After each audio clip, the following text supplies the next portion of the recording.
Morning, everyone. Over the last few weeks, we've had a lot of gospel readings that, at least for me, paint a picture.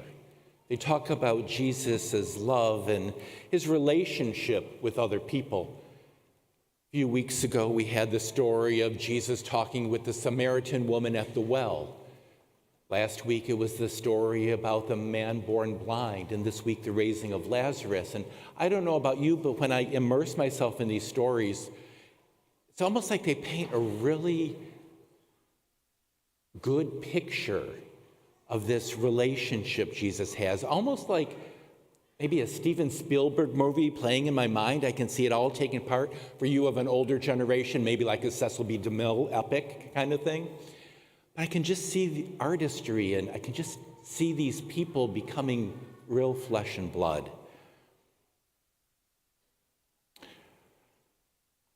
Most people would talk about this gospel, about the miracle, the raising of Lazarus. Maybe a lot more people would talk about the professions of faith that Mary and Martha had with Jesus. I'm not most people. As I was reading this, I started to focus in on the humanity of Jesus, to focus on his emotions during this time, because there's a lot of things that happened in this gospel. At the very beginning of the gospel, we hear how Jesus doesn't necessarily want to go into Judea. He's already heard that they're trying to kill him. They want to stone him. But as I said last Friday's homily and for the daily Mass, Jesus doesn't buy in the temptation of fear. He says, we're going to go to Judea. We're going to go to Bethany, even though they're trying to kill me. He tastes that risk because of his love and compassion for others. Sometimes I wonder if we take a risk with our love and compassion for others. Then we hear the disciples say, especially Thomas, I can hear the sarcasm in Thomas's voice during this.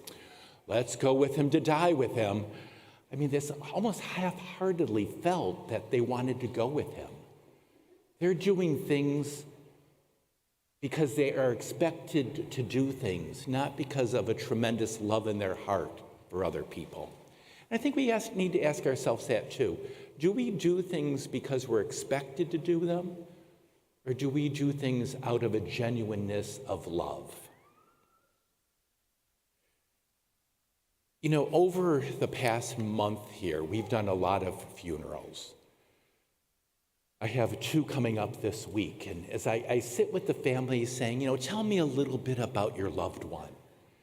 I hear a lot of stories, a lot about the laughter, a lot about the conversations, sometimes about the illness that they suffered and the struggles they went through. So again, looking at this gospel from Jesus' emotions, I wonder what his thoughts were as he was making his way to Bethany. Did he think about the conversations he had with Lazarus or Martha or Mary? Did he think about some of the dinners they had, the good times they spent? Maybe he thought, Martha and Mary are going to be ticked off at me because I didn't come right away. He had all these feelings going on in him. Do we ever pay attention to that in our own lives when we read the scriptures? What was going on in Jesus' mind? Do we think about how he felt? What was going on in his imagination? He was human, just as we are.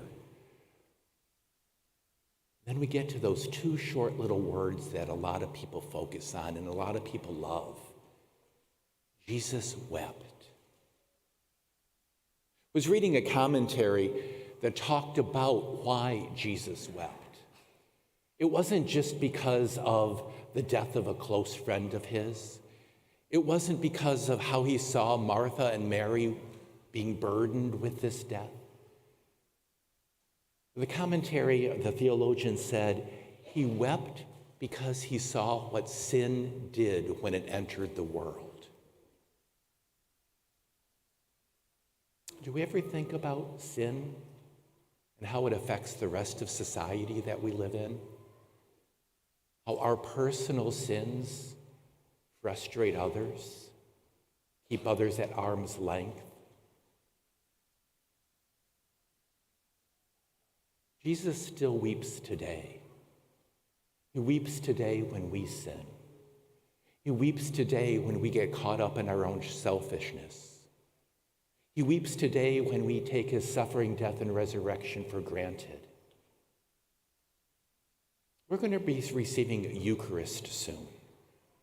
That same Jesus who stood outside the tomb calling Lazarus forward still stands in front of us, calling us to come out of our sinfulness, come out of our lack of compassion, to come out and to serve others. It's not that he doesn't speak. I think the question for us is, do we listen?